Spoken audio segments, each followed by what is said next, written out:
Welcome back to the Nerd Lair. What I wanted to do tonight was just a little video, and we'll see how long it goes. And I just wanted to talk about. I wanted to talk about the new Daredevil show. I don't have a whole lot of people to talk about it with, because the Daredevil show requires a lot of previous viewing. So all my normal circle of Daredevil, I wouldn't say Daredevil, my normal circle of Marvel fans doesn't watch Daredevil. Maybe a lot of them haven't seen the original 3 seasons of the Netflix show, and maybe they haven't seen Hawkeye or Echo, and I've watched all of that, and so I'm pretty caught up on what is going on, and I just wanted to talk about it. And whether or not anybody comments, I'm just hoping somebody does, so I can talk about this with somebody. The first 3 episodes of Daredevil, and by the way, spoiler talk. I'm making this very clear right now. There will be spoilers. If you don't think there'll be spoilers, I'm saying it now, spoiler talk, spoiler talk. I'm going to put spoiler talk in the video title. And so let's continue on here. So we pick up with Matt and Foggy and Karen enjoying a good time, having a great time going to a party with a bunch of cops. And it's nice. I'm going to preface this too before I say anything more. In my Marvel ranking video, I will admit this. There was somebody that commented this, and they're right. I did rank Daredevil a touch lower than it should be. I think the first through third seasons are so good, and I forgot how good they were because of time. I think I would bump those all up a tier. There, I've said it. Let's go back to it. So they're enjoying a nice party with cops, and then Bullseye comes back into play, and you can tell that there's some tension. Matt hears something in Foggy's voice, goes to investigate, and then when he comes back, his friend has been shot, and he's mad, so he has this big fight. And I'll say this about the fight. The fights in the Netflix series are infinitely better than the fights that happen in this show, and you get this big moment where Daredevil swings in on the roof, and it was so CGI filled. I don't know. I was kind of taken aback by that. I was like, that's very CGI heavy, and that's disappointing because when you watch the Netflix show, I think a lot of those stunts, and maybe I'm wrong, but a lot of those stunts seem legit when they're flying in and stuff. And not that I want anyone in harm's way, but it just looks so much better. And I get it, swinging around on his nunchuck things, or I don't know what they're exactly called. I'm not a comic Daredevil fan. I do like him, but Daredevil's not my favorite comic book hero. I just was kind of disappointed. It just looked funky. But then the fight with the knives, and they're chucking knives into each other, and that was so cool. And then obviously, Foggy dies, and that hit me heavy. I love the Defender series. I said that on my video. Those meant a lot. That was when I was just really starting to get into Marvel everything, and since then, I've really kind of gone headfirst into Marvel everything. I liked Marvel as a kid, but I'll be totally honest. DC was my bread and butter. I loved Batman and the Justice League and the Flash, and I still do.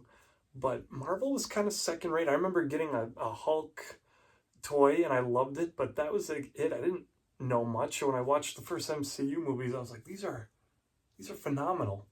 And then I got into the comics, and yada yada, one thing led to another. So anyways, I don't need Daredevil, but I really like it. I really, really am glad that they brought it back.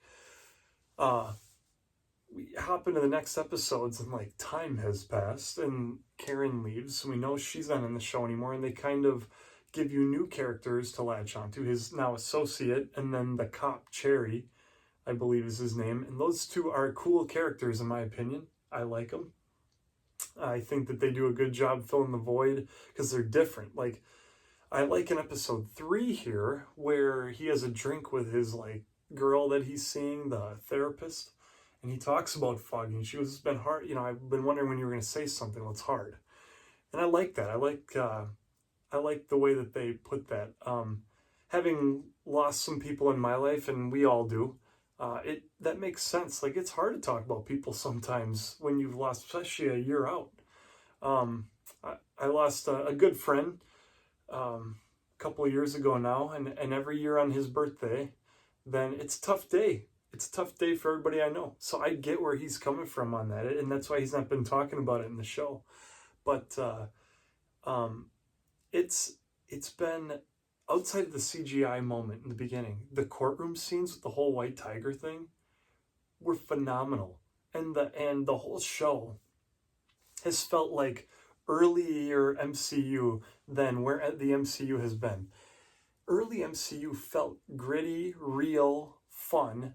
The MCU now feels fake, up in the clouds almost. I'll use this. I'm going to go back to my roots here with the toys. Marvel Legends. When I first started getting into Marvel Legends were so gritty and cool. And now the Marvel Legends that I see on the shelf at like Target or Walmart, they're just like, they're too glossy. And they're on the pegs for a reason, right? And that's kind of what I see with recent Marvel. And this Daredevil doesn't feel like that. It feels less glossy. And that I like about it. It feels grounded. We need more New York City stuff. The multiverse saga is just, it's too up in the clouds. That's what the beauty of this Daredevil is. And so the White Tiger was really cool. And then they show the Punisher, and it's like, gosh, this is really, and what we think is the Punisher might be a fake. Another cool little tidbit I saw in there was the Officer Morales. And I know I was reading on Reddit. I know that Miles' dad is Officer Davis, but what are they going for by saying Officer Morales in New York? I don't know. I thought that was really kind of a neat little thing there. And maybe it's just a coincidence and they just put Gonzalez in there, but I don't know. White Tiger's cool. Wish we could have had more of them, but that whole little thing was emotional and you cared about the White Tiger. At least I did. And so far, I've been caring about what's going on. And Kingpin, they've been nailing this Kingpin thing for me. I'm going to say this out loud. I said this to my dad because he likes Daredevil and he was unsure about watching this. I think that they're totally doing a Trump mirror with the Kingpin, and I'm not making a political statement one way or the other.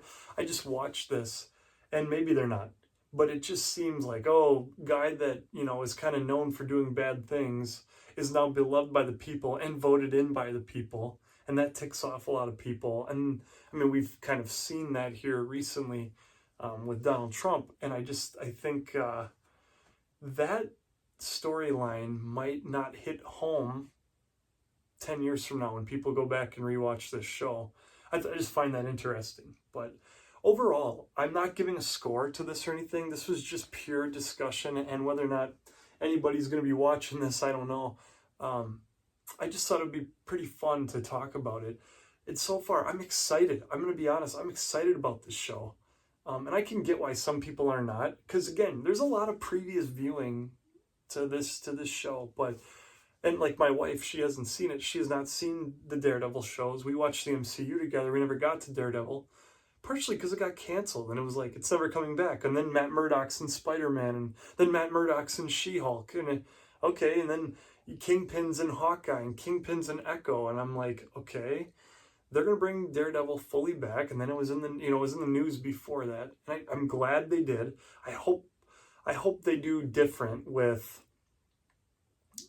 Danny Rand. I didn't love the Iron Fist in the original series. I liked the show, and I liked like Colleen Wing or whatever, but I didn't like the actor for the Fist. If they would bring back Luke Cage or Power Man, I would be in heaven. Luke Cage is so awesome in the original Defenders, and I missed Sweet Christmas. I missed that show.